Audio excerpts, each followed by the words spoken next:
അമ്മ മക്കൾക്ക് ഉണ്ടാക്കുന്ന ടേസ്റ്റ് വേറെ ഏത് ഷെഫായാലും ആരായാലും മറ്റൊരാൾക്ക് ഉണ്ടാക്കി കിട്ടില്ല. ശരിയാണ്. അത് അമ്മയുടെ സ്നേഹം, അതാണ് ആ ഭക്ഷണത്തിന്റെ ഏറ്റവും വലിയൊരു രുചി. സ്നേഹം മാത്രമല്ല, പലപ്പോഴും ഞങ്ങളൊക്കെ വളരെ പിശുക്കി ജീവിക്കുന്ന കുടുംബമൊക്കെയാണല്ലോ. ഇപ്പൊ ചാള ആഴ്ചക്ക് ഒരു ദിവസമാണ് മീൻ വാങ്ങിക്കും. മീൻ ലാവിഷായിട്ട് ഭക്ഷണം കഴിക്കാനാണ് ഈ മീനൊക്കെ. ചിലപ്പോൾ 1/4 കിലോ മട്ടൻ ഇതൊക്കെ വാങ്ങിക്കുന്നത് ഒരു ദിവസം, ആഴ്ചയിൽ ഒരു ദിവസം വാങ്ങിക്കുന്നത്. അപ്പം മീൻ വാങ്ങിക്കുമ്പോൾ 5 എണ്ണമാണ് വാങ്ങിക്കുക. 5 ചാള വീട്ടിൽ വന്നിട്ടാണ് മീൻകാരൻ വരിക. അപ്പൊ 5 എണ്ണം വരാം. 5 മക്കൾക്ക് 5 എണ്ണം. ഒരു അയില വാങ്ങിക്കാൻ 5 കട്ട് ചെയ്യും. അങ്ങനെയൊക്കെ അത്രയും ഇതായി ബുദ്ധിച്ച് ജീവിക്കുന്നതാണ്. പക്ഷെ എന്നാലും അതിന് പ്രത്യേക ടേസ്റ്റ് ഉണ്ട്. ഒരിക്കൽ പോലും എനിക്ക് തോന്നുന്നില്ല എന്റെ 100 കഷ്ണം കഴിച്ചിട്ടുണ്ടാവുന്നു. അതൊരു ഇപ്പോഴും ജീവിതത്തിൽ ഇന്ന് വരെ കഴിച്ചിട്ടുണ്ടാവില്ല. ഉണ്ടാക്കിയിട്ട് 5 പീസായിട്ട് വാങ്ങിക്കുന്നത്. പലപ്പോഴും ചില കുട്ടികൾക്ക് സുഖമില്ല. ഇപ്പൊ അനിയന് സുഖമില്ല. അപ്പൊ ഞാൻ ചെന്ന് പറയാം അവന് വേണ്ട, അതും കൂടി എനിക്ക് നിൽക്കുന്നു. ഇപ്പൊ പെങ്ങൾ സമ്മതിക്കില്ല. കഴിഞ്ഞ എനിക്ക് സുഖമില്ലാത്തപ്പോ നിൽക്കാതെ വന്ന് ഇത്തവണ എനിക്ക് തരണം. അങ്ങനെയൊക്കെ വാങ്ങി വെക്കുമ്പോൾ ഒരിക്കൽ പോലും ഒന്നും പറഞ്ഞിട്ടില്ല. അവർക്ക് സുഖമില്ലെങ്കിൽ ഞാനില്ലേ, എനിക്ക് വേണമല്ലോ, അങ്ങനെ പറയില്ല. അത് ഒരു അമ്മക്ക് മാത്രമേ അങ്ങനെ സാധിക്കൂ. തീർച്ചയായിട്ടും അതാണ് അമ്മ. പക്ഷേ ആ അമ്മയുടെ സ്നേഹം മക്കളായി നമ്മൾ എല്ലാവരും തിരിച്ചറിയുന്നത് നമ്മൾ ഇതുപോലെ വലിയതാവുമ്പോഴാണ്, അല്ലേ?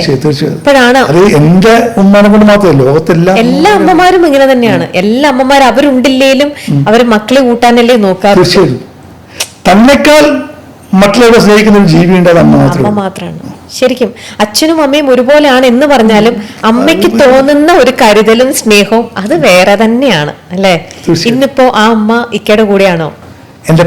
ഞങ്ങളുടെ സിസ്റ്റം മകളുടെ കൂടെ അമ്മ ഉണ്ട്. പക്ഷെ മിക്കവാറും ദിവസം ഇടയ്ക്കിടയ്ക്ക് പോയി കാണും. എന്റെ പെങ്ങളുടെ കൂടെ തന്നെയുള്ളത്. ഓക്കെ.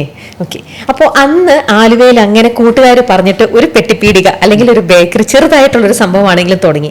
അന്ന് അതിനിട്ടിരുന്ന പേര് തന്നെയായിരുന്നു റോയൽ ബേക്കറി എന്നുള്ളത്? അല്ല, അന്ന് ഞാൻ പറയില്ല, ഞാൻ ഈ ബേക്കറിയിലല്ലോ സ്റ്റാർട്ട് ചെയ്ത്. ഫാൻസി പാലസ് പറഞ്ഞിട്ട് ഒരു അല്ല, ഞാൻ തുടങ്ങിയത് അത് തന്നെയാണല്ലോ. വളയമാലയിൽ വെക്കുന്ന കടയാണല്ലോ. അതിന്റെ പേര് ഫാൻസി പാലസ് ആയിരുന്നു. പിന്നെ പതിയെ പതിയെ കൺവെർട്ട് ചെയ്ത് ബേക്കറിയായി മാറിയത്. ബേക്കറിയായി മാറിയിട്ട് ഒരു വർഷം കഴിഞ്ഞപ്പോ ഈ ബേക്കറിക്ക് ഈ പേര് ചേരുന്നില്ല എന്ന് തോന്നിയപ്പോ ഞാനത് റോയൽ സ്വീറ്റ്സ് എന്നുള്ള പേര്. അതെ ഞാൻ ചോദിച്ചത്, ബേക്കറിയിലേക്ക് വന്നപ്പോഴേ ഇട്ട പേര് റോയൽ എന്നുള്ളതായിരുന്നു. ഒരു വർഷം കഴിഞ്ഞിട്ട് ചേർന്നില്ല. ഫാൻസി പാലസും വിൽക്കുന്ന കമ്പനി ബേക്കറി സാധനമാണ്. അത് ചേരായി വന്നപ്പോഴാണ് അനുജനും കൂടെ വന്നു. അപ്പൊ അനുജനും കൂടെ ഡിസ്കസ് ചെയ്തിട്ടാണ് നമ്മൾ റോയൽ. പുള്ളി ബികോമാണ്, എന്നെക്കാളും വിദ്യാഭ്യാസമുണ്ട്. അപ്പൊ ആ കാര്യത്തിൽ അനുജനാണെങ്കിലും ഞാൻ ഒന്നുകൂടെ ഉപദേശമൊക്കെ സ്വീകരിക്കുക അദ്ദേഹത്തിന്റെ. അപ്പൊ നമ്മൾ എന്ത് ചെയ്യണം, എങ്ങനെ ഒക്കെ എനിക്കൊന്നും അറിയില്ല എന്നുള്ളത് ഞാൻ പണ്ടേ സംഭവിച്ച കാര്യമാണ്. അതുകൊണ്ട് അദ്ദേഹമാണ് പിന്നെ റോയൽ സ്വീറ്റ്സ് നമുക്ക് പേരിടാം. അങ്ങനെ ബിസിനസ് ഡെവലപ്പ് ചെയ്യണം.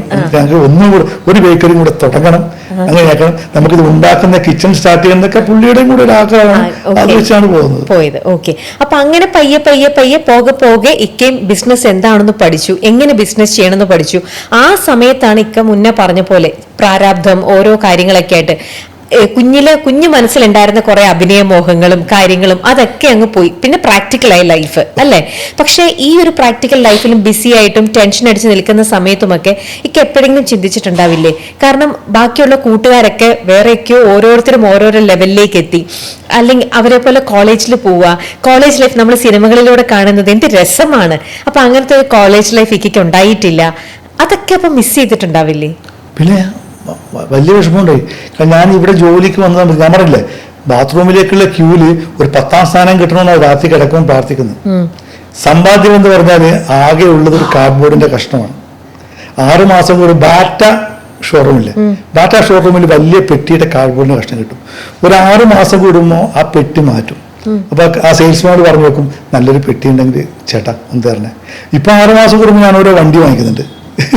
അന്ന് പറഞ്ഞാൽ അന്ന് 6 മാസം കൂടുമ്പോൾ മാറ്റുന്ന സാധനം കിടക്കാനുള്ള കാർഡ്ബോർഡ് കഷ്ണമാണ്. അതാണ് സ്വന്തം എന്ന് പറയാൻ ആകെ ഉണ്ടായിരുന്നത്. അപ്പൊ അന്ന് ആ സമയത്തൊക്കെ നാട്ടിൽ ഒരു 5-6 മാസം കഴിക്കുമ്പോൾ നാട്ടിലേക്ക് പോകുമല്ലോ. നാട്ടിലേക്ക് പോകുമ്പോൾ നമ്മളെ ഒരു കലിങ്ങുണ്ട്, പിള്ളേരൊക്കെ കൂടി ഇരിക്കുന്നത്. അപ്പൊ അവിടെ ഇരിക്കുമ്പോൾ കൂട്ടുകാരന്മാർ, അന്ന് 10ാം ക്ലാസ് വെച്ച കൂട്ടുകാരന്മാർ, അന്ന് പെണ്ണൻ കോളേജിൽ ഇവിടേക്ക് പഠിക്കുന്നത്, 2 ഗേൾഫ്രണ്ട് എനിക്ക്, മറ്റവന് ഇതുണ്ട്, എന്തുള്ള രസമുള്ള പെൺകുട്ടികളാണ് കോളേജിൽ എന്നൊക്കെ പറയുമ്പോൾ എനിക്ക് ഭയങ്കര വിഷമവും. കാരണം അന്നേരൊക്കെയാണ് ഈ ജീവിതത്തിന്റെ വിലയും കാര്യങ്ങളും പ്രണയം എല്ലാവരും മനസ്സിലുണ്ടാവുമല്ലോ. പഠിക്കണമായിരുന്നു എന്നൊക്കെ തോന്നുന്നു. ഭയങ്കര അതിനെ ആയിപ്പോയല്ലോ. ഇവരൊക്കെ പഠിച്ചു വലിയാളാന്ന് ഞാൻ മാത്രം ഇങ്ങനെ ആയിപ്പോയല്ലോ. പണ്ട് സാറുമാരൊക്കെ പറയാണ്ട് ആ പഠിക്കാത്തതിന്റെ വില നിനക്ക് മനസ്സിലാവും എന്നൊക്കെ പറഞ്ഞ ആ വിലയൊക്കെ മനസ്സിലായി തുടങ്ങിയപ്പോഴാണ്. അപ്പം എനിക്ക് ഒരു പെൺകുട്ടികളുള്ള കോളേജിലൊക്കെ പഠിക്കാനൊക്കെ ആഗ്രഹം ഉണ്ടായി. സ്കൂളിൽ പഠിച്ചു ഉള്ളൂ, കോളേജിൽ പഠിക്കാൻ പറ്റിയില്ല. അതൊക്കെ വലിയ വിഷമായിരുന്നു. അതൊക്കെ ഞാനിപ്പം പ്രതികാരമായിട്ട് തീർക്കുന്നുണ്ട് കേട്ടോ. പ്രണയമല്ലോ. അപ്പൊ ഈ ഞാൻ പറയില്ല, പണ്ട് എന്നോട് കലങ്കിലൊക്കെ പോയിരിക്കുമ്പോ സുഹൃത്തുക്കൾ പറയും എനിക്കൊരു കാമുകയുണ്ട്, ഞാൻ അവളെ കല്യാണം കഴിക്കും, അല്ലെങ്കിൽ ഈ വർഷം കൂടി അവളുള്ളൂ, അടുത്ത വർഷം ഞാൻ കോളേജിൽ മാറുമ്പോൾ ആളെ മാറ്റും എന്നൊക്കെ പറയുമ്പോ എനിക്ക് ഭയങ്കര ഫീൽ ചെയ്യാറുണ്ട്. പക്ഷെ ഇന്നുണ്ടല്ലോ, ഇന്ന് ഞാൻ അവരൊക്കെ ഇടയ്ക്ക് വിളിക്കും. അപ്പൊ അവരൊക്കെ നമ്മളല്ലേ, ഇപ്പൊ എന്റെ പ്രായം അറിയാലോ. അപ്പം ഇപ്പൊ അവരൊക്കെ റിട്ടയർഡായി. ഒരേ സ്കൂൾ മാഷൊക്കെ ആയിരുന്നു, പല ഓഫീസിലും റിട്ടയർഡായി. വീട്ടിൽ നടുവേദന, ഷുഗർ, അങ്ങനെ പലതും പറഞ്ഞ് വീട്ടിൽ ഇരിക്കുകയാണ്. അപ്പൊ അവർ എന്നോട് ചോദിക്കും റഫീഖ് എന്ത് ചെയ്യുന്നു? ഞാനിപ്പോ സിനിമയിൽ അഭിനയിച്ചു കൊടുക്കുക. മൂന്ന് നായികകൾ. അപ്പൊ അവർക്ക് ചെറുപ്പത്തിൽ പിന്നെ എല്ലാം 10-25 വയസ്സുള്ള നായിക. അപ്പൊ അതൊക്കെ ഒരു പ്രതികാരം. അതൊക്കെയാണ് ഇപ്പം അതൊക്കെ ആസ്വദിക്കുകയാണ്. അന്ന് ചെയ്ത് പോയ വിഷമമൊക്കെ ഇപ്പൊ ആസ്വദിച്ചു തീർക്കുകയാണ്. പക്ഷെ ഓക്കെ, അപ്പൊ അതൊക്കെ മനസ്സ് വിഷമിച്ചിരുന്നിടത്തു നിന്നും ഇക്ക പിന്നെയും ലൈഫിലേക്ക് മുന്നോട്ട് പോയി, പിന്നെയും ബിസിനസ്.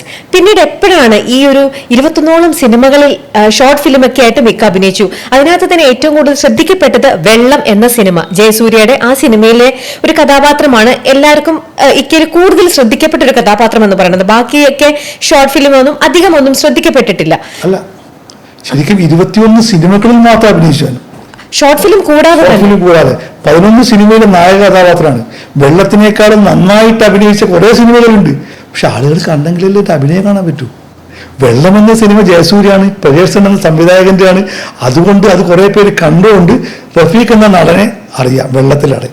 അതിനേക്കാളും നന്നായി അഭിനയിച്ച, ഞാൻ തന്നെ കഥയും തിരക്കഥയും ചെയ്ത സിനിമകളൊക്കെ ഉണ്ട്. പക്ഷെ അതൊക്കെ ഒരാഴ്ച തികച്ച് തിയേറ്ററിൽ ഓടിയാലല്ലേ ജനം എന്നെ അറിയൂ. ഞങ്ങളുടെ ഫിലിം ക്രിറ്റിക്സ് അവാർഡ് കിട്ടിയിട്ടുണ്ട്. ഫിലിം ക്രിറ്റിക്സ് അവാർഡ് കിട്ടിയത് ഞാൻ സ്വന്തമായി കഥയും തിരക്കഥയും എഴുതി ഞാൻ 3 വേഷത്തിൽ അഭിനയിച്ച ഒരു സിനിമക്കാണ് ഫിലിം ക്രിറ്റിക്സ് അവാർഡ് കിട്ടിയിരിക്കുന്നത്. പക്ഷെ എന്നിട്ടും ആ സിനിമയും ജനങ്ങൾ കണ്ടിട്ടില്ല. അതുകൊണ്ട് ഞാൻ 21 സിനിമയിലും 12 സിനിമയിലും നായകനായിട്ട് അഭിനയിച്ച ഒരാളാണെന്ന് എനിക്ക് പറയാമെന്നല്ലാതെ ജനത്തിനറിയില്ല. ആകെ ഇപ്പൊ അറിയുന്ന വെള്ളം, അതാണ് കുറച്ച് നന്നായിട്ട് ഓടിയത്.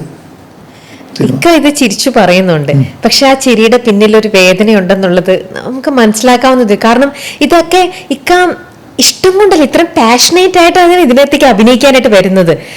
അപ്പൊ എന്തുകൊണ്ട് എന്നെ ശ്രദ്ധിക്കപ്പെടുന്നില്ല, അല്ലെങ്കിൽ അങ്ങനെ നല്ല സിനിമകളുടെ ഭാഗമാകാൻ കൂടുതലായിട്ടും പറ്റാതെ പോയത്, അതൊക്കെ എന്തുകൊണ്ടാന്ന് ചിന്തിച്ചിട്ടുണ്ടോ? എന്റെ കുഴപ്പം തന്നെയാണ്. കാരണം ഞാൻ ജോലിയോടൊക്കെ പറയുന്നത് കേട്ടിട്ടുണ്ട്, സിനിമയ്ക്ക് വേണ്ടി അലഞ്ഞു നടന്ന് വീടുകൾ നോക്കാതെ. ഞാൻ എപ്പോഴും കുടുംബത്തിന് പ്രയോറിറ്റി കൊടുത്തിട്ടുണ്ട്. ബിസിനസ് ഡെവലപ്പ് ആയപ്പോൾ ഞാൻ സിനിമ വേണ്ടാന്ന് വെച്ചു. കാരണം എനിക്കിപ്പോൾ എൻ്റെ ആഗ്രഹങ്ങൾക്ക് മുകളിൽ എൻ്റെ ഫാമിലി ഞാൻ വെക്കും. അപ്പൊ ഇപ്പോഴും ഞാനൊരു ബിസിനസ്സുകാരനാണ്. എനിക്ക് ഇത് ഒഴിവാക്കിയിട്ട് സിനിമയ്ക്ക് വേണ്ടി അന്വേഷിച്ച് നടക്കാൻ എനിക്ക് പറ്റില്ല. അപ്പൊ ഇങ്ങോട്ട് വരുന്ന ചില ചെറിയ ചെറിയ സിനിമകളിലാണ് ഞാൻ അഭിനയിക്കുന്നത്. അല്ലെങ്കിൽ ഞാൻ തന്നെ കഥ എഴുതി തിരക്കഥ എഴുതി സംവിധാനം ചെയ്യുന്ന ഷോർട്ട് ഫിലിമുകൾ അഭിനയിക്കും.